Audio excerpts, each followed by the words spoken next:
Diabetes അഥവാ പ്രമേഹം നമുക്കറിയാം ഇന്ത്യയിൽ തന്നെ ഏറ്റവും കൂടുതൽ രോഗികളുള്ളത് ഈ ഒരു മേഖല, അതായത് പ്രമേഹം എന്നൊരു കാറ്റഗറി തന്നെയാണ്. ഇപ്പോൾ കേരളത്തിലാണെങ്കിലും ഇത് തന്നെയാണ് അവസ്ഥ. ചില ആളുകൾക്ക് ഒരു ശീലമുണ്ട്, രാവിലെ എഴുന്നേറ്റ പാട് എന്ത് ചെയ്യുക, ഒരു ചായയോ അങ്ങനെ കോഫിയോ അങ്ങനെ എന്തെങ്കിലുമൊക്കെ കഴിക്കാം. ഇപ്പോൾ പ്രമേഹ രോഗികളാണ് നമ്മൾ കൂടുതലായിട്ട് ഫോക്കസ് ചെയ്യുന്നതെങ്കിൽ ചായയൊക്കെ കുടിക്കുകയാണെങ്കിൽ തന്നെ മാക്സിമം അവർ മധുരം ഒഴിവാക്കുന്നതാണ് ഏറ്റവും നല്ലത്. പഞ്ചസാര എത്ര ഒഴിവാക്കുന്നതോ അത്രയും നമ്മളെ ബോഡിക്ക് അത് നല്ലതാണ്. ഒരുപാട് ഗുണങ്ങളുണ്ട്. ഒരു 7 മണിക്ക് തന്നെ നിങ്ങൾ ഫുഡ് കഴിക്കുകയാണെങ്കിൽ 8, 9, 10 മണിയാകുമ്പോൾ നിങ്ങൾ എന്ത് ചെയ്യുക, കിടന്നുറങ്ങുക. ഈ ഒരു ലൈഫ് സ്റ്റൈൽ എപ്പോഴും നിങ്ങൾ ഫോളോ ചെയ്യുകയാണെങ്കിൽ നമുക്ക് മറ്റുള്ള അസുഖങ്ങൾ, അതായത് ഇപ്പോൾ ഡയബറ്റിക് പേഷ്യൻസിന് മറ്റു കൊളസ്ട്രോൾ വരാനും അങ്ങനെയുള്ള കണ്ടീഷൻസ് ഒക്കെ ഉണ്ടാകാനുള്ള ചാൻസ് കൂടുതലാണ്. അതൊക്കെ പ്രിവെൻറ്റ് ചെയ്യാൻ വേണ്ടിയിട്ട് നമ്മൾ ഈ കാര്യങ്ങളൊക്കെ ഫോളോ ചെയ്യുന്നത് എപ്പോഴും നല്ലതായിരിക്കും. നമസ്കാരം, ഞാൻ ഡോക്ടർ ഭാഗ്യ, Q1B ഹെൽത്ത് കെയറിലെ ആയുർവേദ ഡോക്ടറാണ്. ഡയബറ്റിസ് അഥവാ പ്രമേഹം നമുക്കറിയാം ഇന്ത്യയിൽ തന്നെ ഏറ്റവും കൂടുതൽ രോഗികളുള്ളത് ഈ ഒരു മേഖല, അതായത് പ്രമേഹം എന്നൊരു കാറ്റഗറി തന്നെയാണ്. ഇപ്പോൾ കേരളത്തിലാണെങ്കിലും ഇത് തന്നെയാണ് അവസ്ഥ. ഇപ്പോൾ നമുക്ക് മലയാളികൾക്കൊക്കെ ഒരു കോമൺ ആയിട്ട് നമ്മൾ ചെയ്യുന്ന ഒരു കാര്യമാണ്, നമ്മൾ ബ്ലഡ് ചെക്ക് ചെയ്തു, ആ സമയത്ത് നമ്മൾ ഡയബറ്റീസ് ആണെന്ന് കണ്ടു, അതായത് ഫാസ്റ്റിങ്ങിൽ ഒരു എബോവ് 110 ഒക്കെ കണ്ടു. അതുപോലെ തന്നെ അല്ലെങ്കിൽ നിങ്ങൾ HbA1c ആവറേജ് ബ്ലഡ് ഷുഗർ നോക്കിയ സമയത്തും അത് ഒരു 6.5ൻ്റെ മേലൊക്കെ കാണുന്ന സമയത്ത് നമുക്ക് പെട്ടെന്ന് ആ ഒരു പേടി വരികയാണ്, അയ്യോ എനിക്ക് ഷുഗർ ഉണ്ട്. സമയത്ത് നമ്മൾ പെട്ടെന്ന് തന്നെ ഡോക്ടറെ അടുത്ത് പോകുന്നു, മെഡിസിൻ എടുക്കുന്നു. അത് ആ ഒരു ബോർഡറിൽ അല്ലെങ്കിൽ ആ ഒരു സ്റ്റാർട്ടിങ്ങിലാണ് കിടക്കുന്നതെങ്കിലും നമുക്ക് പെട്ടെന്ന് തന്നെ മെഡിസിൻ എടുത്ത് കുറയ്ക്കാനാണ് നമ്മൾ എല്ലാവരും ശ്രദ്ധിക്കുന്നത്. പക്ഷെ നിങ്ങൾ മനസ്സിലാക്കേണ്ട ഒരു കാര്യം, മെഡിസിൻ എന്ന് പറയുന്നത് പ്രമേഹം കുറയ്ക്കുന്നതിൽ ഉള്ള ഒരു മാർഗം മാത്രമാണ്.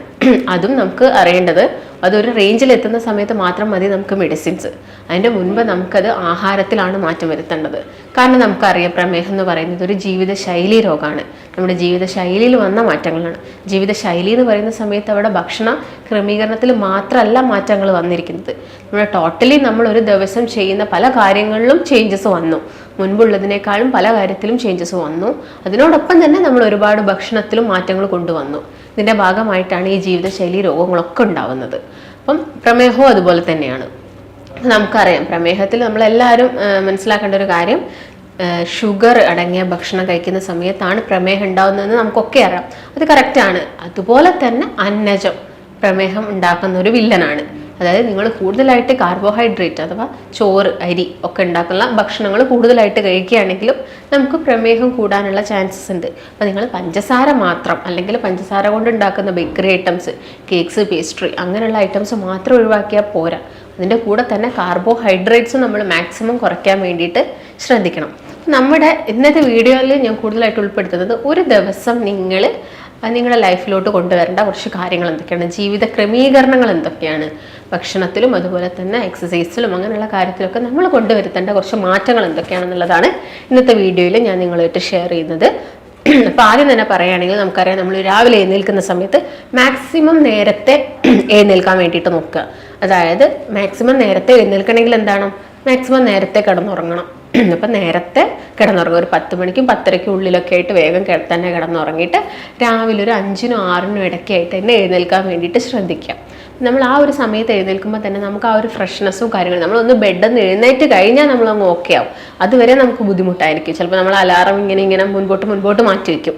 ആ ശീലമൊക്കെ ഒന്ന് ഒഴിവാക്കി ജസ്റ്റ് ഒന്ന് എനിക്ക് എഴുന്നേൽക്കണം, എനിക്ക് മാറണം, ചേഞ്ച് ചെയ്യണം, ലൈഫ് സ്റ്റൈലിൽ കുറേ മോഡിഫിക്കേഷൻസ് വരുത്തണം എന്നൊക്കെ തോന്നുകയാണെങ്കിൽ നമ്മൾ ആ സമയത്ത് തന്നെ എന്ത് ചെയ്യും, എഴുന്നേൽക്കും. ആ സമയത്ത് എഴുന്നേറ്റ് നന്നായിട്ട് നമ്മുടെ പ്രഭാത കർമ്മങ്ങളൊക്കെ ചെയ്തിട്ട് നിങ്ങൾ എന്ത് ചെയ്യുക, എന്തെങ്കിലും ഒരു എക്സസൈസ് നമ്മൾ ബോഡിക്ക് കൊടുക്കണം. എന്തെങ്കിലും ഒരു വാമപ്പ് എന്താണെങ്കിലും നമ്മൾ ബോഡിക്ക് കൊടുക്കണം. അത് നിങ്ങൾക്ക് ഇഷ്ടമുള്ളത് ചെയ്യാം. ഇപ്പം നടത്താണെങ്കിൽ നടത്തം ചെയ്യുക, അല്ലെങ്കിൽ ഓട്ടാണെങ്കിൽ ഓട്ടം ചെയ്യുക, സ്വിമ്മിങ് ആണെങ്കിൽ അപ്പോൾ നിങ്ങൾക്ക് എന്താണ്, ജമ്പിങ് ആണെങ്കിൽ ജമ്പിങ് ചെയ്യുക, സൈക്ലിംഗ് ആണെങ്കിൽ അത് ചെയ്യുക, അല്ലെങ്കിൽ നിങ്ങൾ ജിമ്മിൽ പോയിട്ട് വർക്കൗട്ട് ചെയ്യുന്ന ആളുകളാണെങ്കിൽ അത് ഫോളോ ചെയ്യുക. അപ്പോൾ നടത്തമൊക്കെ ആണെങ്കിൽ എന്താണെങ്കിലും ഒരു 45 മിനിറ്റ് മുതൽ 1 മണിക്കൂർ വരെ ഫോളോ ചെയ്യാൻ വേണ്ടിയിട്ട് നോക്കുക.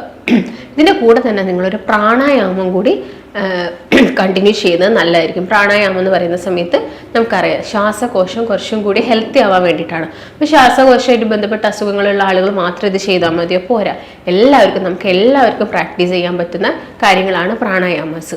അതായത് നമുക്കൊരു ഏജ് ആവുന്ന സമയത്ത് നമുക്ക് എല്ലാവർക്കും ബുദ്ധിമുട്ട്, ബ്രീത്തിങ്ങിലാണെങ്കിലും ബുദ്ധിമുട്ട് വരും, അലർജി കംപ്ലയിൻസ് ഉള്ള ആളുകൾക്കാണെങ്കിൽ ആ ബുദ്ധിമുട്ട് ആ ഒരു ഏജ് ആവുന്ന സമയത്ത് കൂടും. അപ്പോൾ അതൊക്കെ പ്രിവെൻറ്റ് ചെയ്യാൻ വേണ്ടിയിട്ട് നമുക്ക് ഇപ്പോഴേ നമുക്ക് പ്രാണായാമങ്ങളും കാര്യങ്ങളും ഒക്കെ നമുക്ക് എന്ത് ചെയ്യാം, ചെയ്ത് സ്റ്റാർട്ട് ചെയ്യാവുന്നതാണ്. അപ്പം അത് ഫോളോ ചെയ്യുക. അതിൻ്റെ കൂടെ തന്നെ ഞാൻ പറഞ്ഞ പോലെ തന്നെ ഒരു എക്സസൈസ്, വാക്കിങ് എന്താണെങ്കിലും അതും ചെയ്യുക. അപ്പോൾ വാക്കിംഗ് എന്നൊക്കെ പറയുന്ന സമയത്ത് കുറച്ചൊരു എയറോബിക് ആയിട്ട്, അതായത് കുറച്ചൊന്ന് നമ്മുടെ ഹാർട്ട് റേറ്റ് കൂടുന്ന രീതിയിലുള്ള നടക്കാൻ വേണ്ടിയിട്ട് നോക്കുക. അപ്പം നടക്കുന്ന സമയത്ത് ആദ്യം തന്നെ അങ്ങ് വേഗം പോയിട്ട് സ്പീഡിൽ നടക്കുകയല്ല, ആദ്യം കുറച്ച് പതിയെ നടക്കുക, എന്നിട്ട് നമ്മൾ ആ ഒരു സ്പീഡ് മെല്ലെ കൂട്ടി വരിക. പിന്നെ അവസാനം എൻഡ് ചെയ്യുന്ന സമയത്ത് ഒരു സ്പീഡ് കുറച്ചുകൊണ്ട് നടത്തൊക്കെ പ്രാക്ടീസ് ചെയ്യാം. ഇത് ചെയ്ത് കഴിഞ്ഞതിന് ശേഷം എന്ത് ചെയ്യാം, നമുക്ക് ബ്രേക്ക്ഫാസ്റ്റ് ആണ്. ചില ആളുകൾക്ക് ഒരു ശീലമുണ്ട്, രാവിലെ എഴുന്നേറ്റ പാട് എന്ത് ചെയ്യുക, ഒരു ചായയോ അങ്ങനെ കോഫിയോ അങ്ങനെ എന്തെങ്കിലുമൊക്കെ കഴിക്കാം. ഇപ്പോൾ പ്രമേഹ രോഗികളാണ് നമ്മൾ കൂടുതലായിട്ട് ഫോക്കസ് ചെയ്യുന്നതെങ്കിൽ ചായയൊക്കെ കുടിക്കുകയാണെങ്കിൽ തന്നെ മാക്സിമം അവർ മധുരം ഒഴിവാക്കുന്നതാണ് ഏറ്റവും നല്ലത്. പഞ്ചസാര എത്ര ഒഴിവാക്കുന്നതോ അത്രയും നമ്മളെ ബോഡിക്ക് അത് നല്ലതാണ്. ഒരുപാട് ഗുണങ്ങളുണ്ട്. പ്രമേഹം മാത്രമല്ല, അമിതവണ്ണം കുറയ്ക്കാൻ പറ്റും. ഫാറ്റി ലിവർ ഉള്ളവർക്ക് അത് കുറയ്ക്കാൻ പറ്റും. അനാവശ്യമായിട്ട് വരുന്ന ഫാറ്റും ഒക്കെ നമ്മൾ ബോഡിയിൽ നിന്ന് കുറയ്ക്കാൻ വേണ്ടിയിട്ട് ഇത് ഹെൽപ്പ് ചെയ്യും. അതുപോലെ തന്നെ നമ്മുടെ ടേസ്റ്റ് ബഡ്സ് ഒക്കെ ആണെങ്കിൽ കുറച്ചും കൂടി എന്താവും, ആക്റ്റീവ് ആവും. അപ്പോൾ നമ്മൾ എന്ത് ഭക്ഷണം കഴിക്കുകയാണെങ്കിലും നമുക്ക് ആ ഭക്ഷണത്തിന് ഒരു രുചി തോന്നും. അതുപോലെ തന്നെ നമുക്കൊരു ഫുൾനെസ് ഒക്കെ ഫീൽ ആവും. അപ്പോൾ ഇങ്ങനെയുള്ള കാര്യങ്ങളൊക്കെ നിങ്ങൾ എന്ത് ചെയ്യുക, ഒന്ന് ശ്രദ്ധിക്കുക രാവിലെ എഴുന്നേറ്റിട്ട്. അപ്പോൾ നിങ്ങൾ ചായയോ കോഫിയോ ഒക്കെ കുടിക്കുക, വിത്തൗട്ട് ഷുഗറാണ്. അതിൻ്റെ കൂടെ കടികളൊക്കെ മാക്സിമം ഒഴിവാക്കുക. ഷുഗർ പേഷ്യൻസ് ആണ് പ്രത്യേകം ശ്രദ്ധിക്കേണ്ടത്. ഇത് കഴിഞ്ഞ് വന്നിട്ട് നിങ്ങൾക്ക് ചിലപ്പോൾ നിങ്ങൾ ഓഫീസിൽ പോകുന്ന ആളുകളായിരിക്കും, അല്ലെങ്കിൽ എന്തെങ്കിലും വർക്ക് ചെയ്യുന്ന ആളുകളൊക്കെ ആയിരിക്കും. അങ്ങനെയുള്ള ആളുകളാണെങ്കിൽ നമുക്ക് എന്താണെങ്കിലും ബ്രേക്ക്ഫാസ്റ്റ് നമ്മൾ സ്കിപ്പ് ചെയ്യരുത്. അപ്പം ബ്രേക്ക്ഫാസ്റ്റ് നമ്മൾ മലയാളീസിൻ്റെ കേസ് നോക്കുകയാണെങ്കിൽ ഒട്ടുമിക്ക എല്ലാ വീടുകളിലും എന്താണ്, പുട്ട്, പത്തിരി അല്ലെങ്കിൽ ദോശ, ഇഡ്ഡലി ഇങ്ങനെയുള്ള കാര്യങ്ങളൊക്കെയാണ് കൂടുതൽ. നമുക്കറിയാം ഇതൊക്കെ അരി ആഹാരം കൊണ്ടാണ് കൂടുതൽ ഉണ്ടാക്കുന്നത്. അത് മാക്സിമം എന്ത് ചെയ്യുക, നമ്മൾ കട്ട് ഔട്ട് ചെയ്യാം. അല്ലെങ്കിൽ നിങ്ങളിപ്പോൾ മെഡിസിനൊക്കെ കഴിക്കുന്ന ആളുകളായിരിക്കും. ചിലപ്പോൾ നിങ്ങൾ അത്യാവശ്യം നല്ല ഷുഗർ പേഷ്യൻ്റ് ആണെങ്കിൽ മെഡിസിൻസ് കഴിക്കുന്നുണ്ടെങ്കിൽ ചിലപ്പോൾ നിങ്ങൾ ഒരു ചെറിയ കഷ്ണം പുട്ടോ അല്ലെങ്കിൽ ഒരു ഇഡ്ഡലിയോ 1-2 ഇഡ്ഡലിയോ ഒക്കെ എടുക്കുന്നുണ്ടാവും. അത് നിങ്ങളുടെ ഡോക്ടറിൻ്റെ നിർദ്ദേശപ്രകാരം മാത്രം കഴിക്കുക. അല്ലെങ്കിൽ നിങ്ങൾക്ക് വലിയ രീതിയിൽ ഷുഗർ ഒന്നും ഇല്ലെങ്കിൽ നമുക്ക് കുറച്ച് കാലത്തേക്ക് എന്ത് ചെയ്യാം, ഈ അരി ആഹാരമൊക്കെ കംപ്ലീറ്റ് ആയിട്ട് ഒഴിവാക്കുക. അല്ലെങ്കിൽ നിങ്ങൾ മെഡിസിൻ കഴിക്കുന്നുണ്ടെങ്കിൽ പെട്ടെന്ന് നിങ്ങൾക്ക് ഹൈപ്പോഗ്ലൈസിമിയ ഒക്കെ വരാനുള്ള ചാൻസസ് കൂടുതലാണ്. പെട്ടെന്ന് ഷുഗർ കുഴഞ്ഞു പോവുക, ക്ഷീണം വരുന്നതൊക്കെ. അപ്പോൾ അങ്ങനെയുള്ള ആളുകളാകുന്ന സമയത്ത് എന്ത് ചെയ്യാം, ഞാൻ നേരത്തെ പറഞ്ഞ പോലെ തന്നെ ഈ ഭക്ഷണത്തിൽ എന്തെങ്കിലുമൊക്കെ ആഡ് ചെയ്യുക. അല്ലെങ്കിൽ രാവിലെ നിങ്ങൾക്ക് കഴിക്കാൻ പറ്റുന്നതാണ് മുട്ട, നമുക്ക് നമ്മുടെ ഭക്ഷണത്തിൽ ഇൻക്ലൂഡ് ചെയ്യാം. അതുപോലെ തന്നെ വലിയ ധാന്യങ്ങളിലാണെങ്കിലും ഷുഗർ കൂടുതലാണ്. അതിലൊരു 80 മുതൽ 85% ഗ്ലൈസിമിക് ഇൻഡെക്സ് അത് കൂടുതലായിട്ടുള്ളതാണ്. അതുപോലെ തന്നെ ചെറിയ ധാന്യങ്ങളാണെങ്കിൽ കുറച്ചും കൂടി കുറവാണ്. അതായത് ഒരു 60-65 ഉള്ളൂ ഷുഗർ ഉള്ളൂ. അപ്പോൾ ആ ധാന്യങ്ങളൊക്കെ നമ്മുടെ ഭക്ഷണത്തിൽ നമുക്ക് ഇൻക്ലൂഡ് ചെയ്യാവുന്നതാണ്. അതുപോലെ തന്നെ നിങ്ങൾക്ക് രാവിലത്തെ ഒരു ബ്രേക്ക്ഫാസ്റ്റിൽ ഇൻക്ലൂഡ് ചെയ്യാൻ പറ്റുന്ന ഒരു കാര്യം എന്ന് പറയുന്നത് മുട്ടയാണ്. മുട്ട എന്ന് പറയുമ്പോൾ എല്ലാവർക്കും പേടിയാണ് മുട്ട എന്ന് കേൾക്കുമ്പോൾ. മുട്ട കൊഴുപ്പുണ്ടാക്കുന്നതാണ്, കൊളസ്ട്രോൾ കൂട്ടും, ഫാറ്റി ലിവർ ഉണ്ടാക്കും, അങ്ങനത്തെ ചിന്താഗതി, LDL കൊളസ്ട്രോൾ കൂട്ടുന്നൊക്കെ ഉള്ളത്. എന്നാൽ അങ്ങനെയല്ല. മുട്ട എന്ന് പറയുന്നത് ശരിക്കും നല്ലൊരു ഭക്ഷണമാണ്. നമുക്ക് എല്ലാവർക്കും കഴിക്കാൻ പറ്റുന്ന 0 ഷുഗർ ഉള്ളൊരു ഫുഡാണ്. അതായത് രാവിലെ നിങ്ങൾക്ക് 1-2 മുട്ട, ഇതിപ്പം ഷുഗർ പേഷ്യൻസിനാണെങ്കിലും കഴിക്കാം. അതായത് മുട്ടയിൽ ഞാൻ നേരത്തെ പറഞ്ഞ പോലെ തന്നെ ലെസിത്തിൻ എന്ന് പറഞ്ഞാൽ നല്ലൊരു ആൻറ്റി ഓക്സിഡൻ്റ് ഉണ്ട്. ഇത് നമ്മുടെ രക്തക്കുഴലുകളിലൊക്കെ വരുന്ന ബ്ലോക്കൊക്കെ കുറയ്ക്കാൻ വേണ്ടിയിട്ട് ഹെൽപ്പ് ചെയ്യും. അതുപോലെ തന്നെ HDL കൊളസ്ട്രോൾ കൂട്ടും. HDL കൊളസ്ട്രോൾ നമുക്കറിയാം നമ്മുടെ ഹാർട്ടിന് വേണ്ട കൊളസ്ട്രോളാണ്. അത് കൂട്ടാൻ വേണ്ടിയിട്ട് ഇത് ഹെൽപ്പ് ചെയ്യും. അതുപോലെ തന്നെ ഇതിൽ വൈറ്റമിൻ എയും ഡിയും എല്ലാം അടങ്ങിയിട്ടുണ്ട്. അതേപോലെ തന്നെ B കോംപ്ലക്സുകളൊക്കെ നമുക്കറിയാം. B കോംപ്ലക്സ് എന്തിനൊക്കെ നമുക്ക് ശരീരത്തിന് എല്ലാത്തിനും, മുടി മുതൽ കാല് വരെ നമ്മളെ എല്ലാ ഓർഗൻസിനാണെങ്കിലും ബോൺസിനാണെങ്കിലും ഒക്കെ B കോംപ്ലക്സും D ഒക്കെ ആവശ്യമാണ്. അപ്പോൾ ഇതിലൊക്കെ അടങ്ങിയിട്ടുള്ള ഒരു ഭക്ഷണമാണ് എന്തെന്ന് പറയുന്നത്, മുട്ട എന്ന് പറയുന്നത്. അപ്പോൾ നമുക്ക് മുട്ട നമ്മളെ ഭക്ഷണത്തിൽ ആഡ് ചെയ്യാം.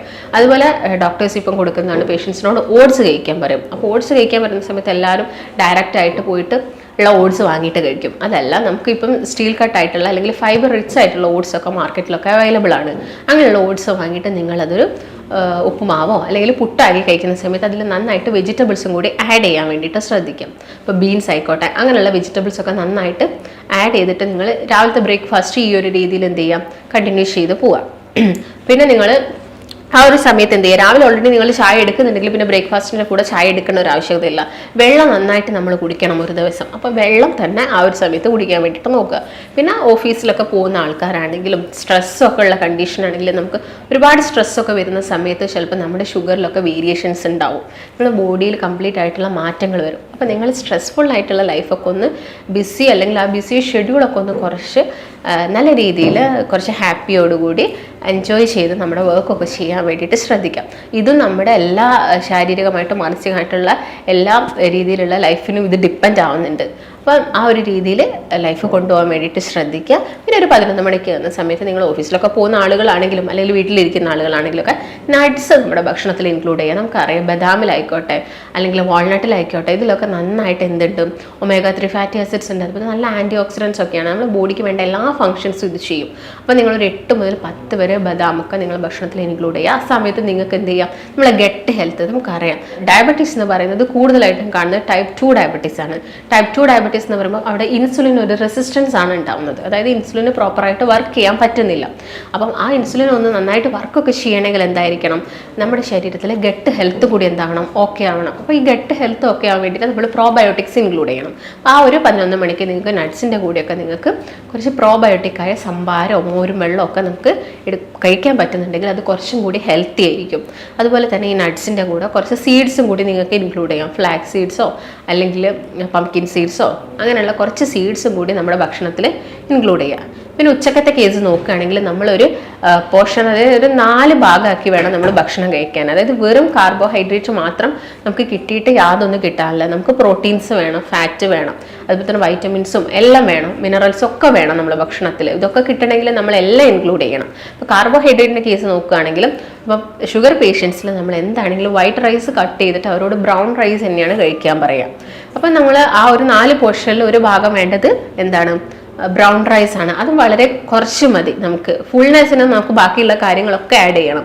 അപ്പം ബ്രൗൺ റൈസ് കുറച്ച് കഴിക്കുക. ആ ഒരു 4 പോർഷനിൽ ഒരു പോർഷൻ മാത്രം ബ്രൗൺ റൈസ്, ബാക്കിയുള്ള ഒരു പോർഷൻ എന്ന് പറയുന്നത് പ്രോട്ടീനാണ്. പ്രോട്ടീനിൻ്റെ കേസ് നോക്കുകയാണെങ്കിൽ നിങ്ങൾക്ക് ചെറുപയറായിക്കോട്ടെ അല്ലെങ്കിൽ അങ്ങനെയുള്ള എന്തെങ്കിലും കടലയോ പരിപ്പോ അങ്ങനെയുള്ള എല്ലാ കാര്യങ്ങളും നിങ്ങളെ ഭക്ഷണത്തിൽ ഇൻക്ലൂഡ് ചെയ്യാൻ വേണ്ടിയിട്ട് നോക്കുക. പ്രോട്ടീനിൽ തന്നെ നമുക്ക് നോൺ വെജ് പ്രോട്ടീൻസ് ഉണ്ട്. അതിപ്പോൾ മീനായിക്കോട്ടെ, ചെറു മത്സ്യങ്ങളായിരിക്കും കുറച്ചും കൂടി ബെറ്റർ. അപ്പോൾ മത്തി അങ്ങനെയുള്ള ചെറിയ ചെറിയ മീനുകളൊക്കെ നമ്മുടെ ഭക്ഷണത്തിൽ ഇൻക്ലൂഡ് ചെയ്യുക. ഫാറ്റിൻ്റെ കേസ് നോക്കുകയാണെങ്കിലും എല്ലാ ദിവസവും നിങ്ങൾ ഫാറ്റ് എടുക്കണം എന്ന് കരുതിയിട്ട് റെഡ് മീറ്റോ കാര്യങ്ങളോ ഒന്നും ഇൻക്ലൂഡ് ചെയ്യേണ്ട. ലീൻ മീറ്റ് അല്ലെങ്കിൽ വൈറ്റ് മീറ്റ് ആയാൽ നമുക്ക് ചിക്കൻ ഇൻക്ലൂഡ് ചെയ്യാം. അതും എല്ലാ ദിവസവും വേണമെന്നൊന്നുമില്ല. നിങ്ങൾ ഓൾട്ടർനേറ്റ് ഡേയ്സിലാണെങ്കിലും നിങ്ങൾക്കത് ഭക്ഷണത്തിൽ ഇൻക്ലൂഡ് ചെയ്യും. പിന്നെ നമുക്ക് വേണ്ടത് നന്നായിട്ട് വേണ്ടത് എന്താണ്, വൈറ്റമിൻസും മിനറൽസും ഒക്കെയാണ്. അത് നമുക്ക് നന്നായിട്ട് സാലഡ്സൊന്നും കുക്കുംബർ അതുപോലെ തന്നെ ഒനിയൻ, ക്യാരറ്റ് ഇങ്ങനെയുള്ള സാലഡ്സ് നമ്മുടെ ഭക്ഷണത്തിൽ എന്ത് ചെയ്യാൻ വേണ്ടി ഇൻക്ലൂഡ് ചെയ്യാൻ വേണ്ടിയിട്ട് ശ്രദ്ധിക്കാം. ഇതാണ് ശരിക്കും നമ്മൾ ഉച്ചവരെ നമ്മൾ കഴിക്കേണ്ട ഒരു ഭക്ഷണ ക്രമീകരണം. ഇതിൻ്റെ കൂടെ തന്നെ ഞാൻ നേരത്തെ പറഞ്ഞ പോലെ തന്നെ രാവിലെ ആ ഒരു എക്സസൈസ് നിങ്ങൾ കംപ്ലീറ്റ് ആയിട്ട് ഫോളോ ചെയ്യണം. ഇപ്പോൾ നിങ്ങൾ വർക്ക് ചെയ്യുന്ന ആളുകളൊക്കെ ആണെങ്കിൽ ഓഫീസിലാണെങ്കിൽ സെഡൻറ്ററി ലൈഫ് സ്റ്റൈൽ ഫോളോ ചെയ്യുന്ന ആളുകളായിരിക്കും. അങ്ങനെയുള്ളവരാണെങ്കിലും ഇടയ്ക്കൊക്കെ ഗ്യാപ്പ് ടൈമുകളിലൊക്കെ ജസ്റ്റ് ഒന്ന് നിങ്ങളുടെ ബോഡിക്ക് ഒരു മൂവ്മെൻറ്റ്സും കാര്യങ്ങളൊക്കെ കൊടുക്കാൻ വേണ്ടിയിട്ട് നോക്കുക. അതുപോലെ തന്നെ നിങ്ങളെ വർക്കിൽ കുറച്ചും കൂടി ഒന്ന് എൻജോയ് ചെയ്ത് ചെയ്യാന്നുള്ള ഒരു മ്യൂസിക് സിസ്റ്റം അതുപോലെയൊക്കെ കൊടുത്തിട്ട് നമ്മളെ ജോലിയൊക്കെ കുറച്ചും കൂടി ഒന്ന് നല്ല രീതിയിൽ സ്മൂത്താക്കി കൊണ്ടുവരാൻ വേണ്ടിയിട്ട് ശ്രദ്ധിക്കാം. അതുപോലെ തന്നെ പിന്നെ ഒരു വൈകുന്നേരം സമയമൊക്കെ ആകുന്ന സമയത്ത് നമുക്ക് എല്ലാവർക്കും ഒരു ചായ നിർബന്ധമായിരിക്കും. ചായ കഴിക്കുന്ന സമയത്ത് ഷുഗർ പേഷ്യൻസ് കംപ്ലീറ്റ് ആയിട്ട് ഷുഗർ അവോയ്ഡ് ചെയ്യുന്നതാണ് ഏറ്റവും നല്ലതെന്ന് പറയുന്നത്. അപ്പോൾ കടിയായിട്ട് നിങ്ങൾക്കിപ്പം ഒരു പഴമൊക്കെ കിട്ടുകയാണെങ്കിൽ അതാണ് കുറച്ചും കൂടി ബെറ്റർ. അതും നേന്ത്രപ്പഴത്തിൻ്റെ കേസൊക്കെ നോക്കുകയാണെങ്കിൽ അധികം പഴുപ്പില്ലാത്ത നേന്ത്രപ്പഴം പുഴുങ്ങി എടുക്കുന്നത്, വീട്ടിലിരിക്കുന്ന ആളുകളാണെങ്കിൽ ഒരു പുഴുങ്ങിയൊക്കെ കഴിക്കുന്നത് കുറച്ചുകൂടി നല്ലതായിരിക്കും. നമുക്ക് എല്ലാ ദിവസവും എടുക്കുമ്പോൾ ബുദ്ധിമുട്ടുണ്ടെങ്കിൽ എല്ലാ ദിവസവും എടുക്കേണ്ട കാര്യമൊന്നുമില്ല. ചായ നമ്മൾ അങ്ങനെ തന്നെ കഴിക്കുകയാണെങ്കിൽ നോക്കുക. പിന്നെ എണ്ണക്കടികളൊക്കെ മാക്സിമം ഒഴിവാക്കുന്നതാണ് ഏറ്റവും ബെറ്റർ. അങ്ങനെ ശ്രദ്ധിക്കുക. പിന്നെ രാത്രിത്തെ ഫുഡ് എന്ന് പറയുന്നത് കാർബോഹൈഡ്രേറ്റ് മാക്സിമം കുറയ്ക്കുക. ഇപ്പോൾ ചപ്പാത്തി കഴിക്കാം, വീറ്റ് എടുക്കാമെന്നായിരിക്കും എല്ലാവർക്കും ഒരു ഉണ്ടാവുന്നത്. പക്ഷേ വീറ്റ് ആണെങ്കിൽ നിങ്ങളിപ്പം ചോറ് ഒഴിവാക്കിയിട്ട് ഒരു 3-4 ചപ്പാത്തി കഴിക്കുന്നതിലും ബെറ്റർ ചോറ് കഴിക്കുന്നത് തന്നെയായിരിക്കും. അപ്പം നിങ്ങൾ എന്ത് ചെയ്യാം, ആ ഒരു എമൗണ്ടൊക്കെ കുറച്ച് 1-2 ചപ്പാത്തിയൊക്കെ കഴിക്കുക. അതിൻ്റെ കൂടെ നന്നായിട്ട് സാലഡ് ആഡ് ചെയ്യുക. കുക്കുംബറോ അങ്ങനെയുള്ള ഏതെങ്കിലും സാലഡ്സൊക്കെ ആഡ് ചെയ്തിട്ട് നമ്മുടെ ഭക്ഷണം രാത്രി കുറച്ച് ലഘുവാക്കാൻ വേണ്ടിയിട്ട് ശ്രദ്ധിക്കുക. കാരണം നമ്മൾ പിന്നെ കിടന്നുറങ്ങാൻ പോവുകയാണ്. അപ്പോൾ നിങ്ങൾക്ക് എന്തെങ്കിലും ഫിഷൊക്കെ ഉണ്ടെങ്കിൽ അതും ഇതിൻ്റെ കൂടെ ആഡ് ചെയ്യാം. നമ്മൾ കിടന്നുറങ്ങുന്ന സമയത്ത് നമുക്ക് വലിയൊരു ശരീരത്തിന് വലിയൊരു ആയാസമോ കാര്യങ്ങളൊന്നും വരുന്നില്ല. അപ്പോൾ നമുക്ക് അധികം എനർജി അവിടെ കലോറീസ് കൂട്ടിയെടുക്കേണ്ട ആവശ്യകതയില്ല. അപ്പോൾ നമ്മൾ നൈറ്റ് ഫുഡ് എന്ന് പറയുന്നത് വളരെ ലഘുവായിട്ട് എന്തെങ്കിലുമൊക്കെ കഴിച്ചിട്ട്, അപ്പോൾ നിങ്ങൾക്ക് ഫ്രൂട്ട്സ്, എല്ലാ ഫ്രൂട്ട്സും കഴിക്കാൻ പ്രമേഹ രോഗികൾക്ക് പറ്റണമെന്നില്ല. കാരണം അതിലുള്ള ഫ്രൂട്ട്സ് കഴിക്കുന്ന സമയത്ത് ചിലപ്പോൾ അവർക്ക് എന്താവാം, ഷുഗർ ഷൂട്ട് ചെയ്യാനുള്ള ചാൻസ് ഉണ്ട്. അപ്പം ആ സമയത്ത് എന്ത് ചെയ്യുക, അധികം മധുരമല്ലാത്ത വൈറ്റമിൻ സി റിച്ച് ആയിട്ടുള്ള ഫ്രൂട്ട്സ് ഒക്കെ അവരുടെ ഭക്ഷണത്തിൽ ഇൻക്ലൂഡ് ചെയ്യാൻ വേണ്ടിയിട്ട് നോക്കുക. നെല്ലിക്ക ആയിക്കോട്ടെ അല്ലെങ്കിൽ ഓറഞ്ച് ആയിക്കോട്ടെ അല്ലെങ്കിൽ മുസമ്പി പോലുള്ള ഫ്രൂട്ട്സ് ഒക്കെ കഴിക്കുന്നവർക്ക് കുറച്ചും കൂടി നല്ലതാണ്. അപ്പോൾ ഇങ്ങനെയുള്ള കാര്യങ്ങളൊക്കെ അവരുടെ ഭക്ഷണത്തിൽ ഇൻക്ലൂഡ് ചെയ്യുക. ഇപ്പോൾ രാത്രി സമയത്താണെങ്കിലും മാക്സിമം നേരത്തെ കിടന്നുറങ്ങാൻ വേണ്ടിയിട്ട് നോക്കുക. അതും ഒരു നിങ്ങൾ ഭക്ഷണം കഴിച്ചിട്ട് ഒരു 3 മണിക്കൂറിനുള്ളിൽ തന്നെ കിടന്നുറങ്ങാൻ വേണ്ടിയിട്ട് നോക്കുക. അതായത് ഒരു 7 മണിക്ക് തന്നെ നിങ്ങൾ ഫുഡ് കഴിക്കുകയാണെങ്കിൽ 8, 9, 10 മണിയാകുമ്പോൾ നിങ്ങൾ എന്ത് ചെയ്യുക, കിടന്നുറങ്ങുക. ഈ ഒരു ലൈഫ് സ്റ്റൈൽ എപ്പോഴും നിങ്ങൾ ഫോളോ ചെയ്യുകയാണെങ്കിൽ നമുക്ക് മറ്റുള്ള അസുഖങ്ങൾ, അതായത് ഇപ്പോൾ ഡയബറ്റിക് പേഷ്യൻസിന് മറ്റു കൊളസ്ട്രോൾ വരാനും അങ്ങനെയുള്ള കണ്ടീഷൻസ് ഒക്കെ ഉണ്ടാകാനുള്ള ചാൻസ് കൂടുതലാണ്. അതൊക്കെ പ്രിവെൻറ്റ് ചെയ്യാൻ വേണ്ടിയിട്ട് നമ്മൾ ഈ കാര്യങ്ങളൊക്കെ ഫോളോ ചെയ്യുന്നത് എപ്പോഴും നല്ലതായിരിക്കും. ഇതിൻ്റെ കൂടെ തന്നെ അവർക്ക് എന്ത് ഫോളോ ചെയ്യാം, ഇൻ്റർമീഡിയറ്റ് ഫാസ്റ്റിംഗ് അവർക്ക് അവരുടെ ലൈഫിലോട്ട് കൊണ്ടുവരാം. ഇൻ്റർമീഡിയറ്റ് ഫാസ്റ്റിംഗ് എന്ന് പറയുമ്പോൾ നമുക്കറിയാം 13 മണിക്കൂർ അല്ലെങ്കിൽ 16 മണിക്കൂറോളം എന്ത് ചെയ്യുക, ഫാസ്റ്റിംഗ് എടുക്കുക. അപ്പോൾ ഏറ്റവും ബെറ്റർ എന്ന് പറയുന്നത് വൈകുന്നേരം 5 മണിക്ക് ഭക്ഷണം കഴിക്കുക, അല്ലെങ്കിൽ ഒരു 7 മണിക്ക് ഭക്ഷണം കഴിക്കുകയാണെങ്കിൽ നെക്സ്റ്റ് ഡേയ്സ് നിങ്ങൾ ആ ഒരു ടൈം കാൽക്കുലേറ്റ് ചെയ്തിട്ട് അടുത്ത ദിവസം രാവിലെ ബ്രേക്ക്ഫാസ്റ്റ് കഴിക്കുക. അപ്പോൾ അത്രയും സമയം നമ്മുടെ ബോഡിക്ക് എന്താണ് പ്രത്യേകിച്ച് വലിയ രീതിയിലുള്ള വർക്കും കാര്യങ്ങളൊന്നും കൊടുക്കാതെ ഒരു റെസ്റ്റ് കൊടുക്കുന്ന സമയമാണ്. ഇതിനുള്ള സമയത്ത് അനാവശ്യമായിട്ട് വരുന്ന ഫാറ്റും കാര്യങ്ങളും കുറയ്ക്കാൻ സാധിക്കും. ഇൻസുലിൻ റെസിസ്റ്റൻസ് നമുക്ക് കുറച്ച് കൊണ്ടുവരാനൊക്കെ സാധിക്കും. ഈ കാര്യങ്ങളൊക്കെയാണ് നിങ്ങൾ മെയിനായിട്ടും ശ്രദ്ധിക്കേണ്ടത്. ഇപ്പോൾ ഡയബറ്റീസ് പേഷ്യൻസ് ഒരു ദിവസം ഈ ഒരു രീതിയിൽ ഫോളോ ചെയ്യുകയാണെങ്കിൽ അവർക്ക് വിത്തൗട്ട് മെഡിസിൻ ഇല്ലാതെ തന്നെ ആ ഒരു റേഞ്ചിൽ നിൽക്കുന്ന ഷുഗറും കാര്യങ്ങളൊക്കെ കുറച്ചെടുക്കാൻ സാധിക്കും. പക്ഷേ നിങ്ങൾക്ക് അത്യാവശ്യം നല്ല ഷുഗറും കാര്യങ്ങളൊക്കെ ഉണ്ട്, നിങ്ങൾ മെഡിസിൻ എടുക്കുകയാണെങ്കിൽ നിങ്ങൾക്ക് ആ മെഡിസിൻ്റെ അളവ് നിങ്ങൾക്ക് കുറച്ചുകൊണ്ട് എടുക്കാൻ പറ്റും. അല്ലെങ്കിൽ ഇൻസുലിൻ എടുക്കുന്ന ആളുകളാണെങ്കിൽ അതിൻ്റെ അളവും കാര്യങ്ങളൊക്കെ നമുക്ക് എന്ത് ചെയ്യാൻ പറ്റും, കുറച്ചുകൊണ്ട് വരാനൊക്കെ സാധിക്കും. ഇത്രയും കാര്യങ്ങളാണ് ഇന്നത്തെ വീഡിയോയിലുള്ളത്. അപ്പോൾ നിങ്ങൾക്ക് എന്തെങ്കിലും സംശയങ്ങളോ കാര്യങ്ങളൊക്കെ ഉണ്ടെങ്കിൽ നമുക്ക് മറ്റൊരു വീഡിയോ ആയിട്ട് വീണ്ടും കാണാം. എന്തെങ്കിലും സംശയങ്ങൾ ഉണ്ടെങ്കിൽ നിങ്ങൾ താഴത്തെ നമ്പറിൽ കോൺടാക്റ്റ് ചെയ്യുക. നമുക്ക് മറ്റൊരു വീഡിയോ ആയിട്ട് വീണ്ടും കാണുന്നത് വരെ നന്ദി.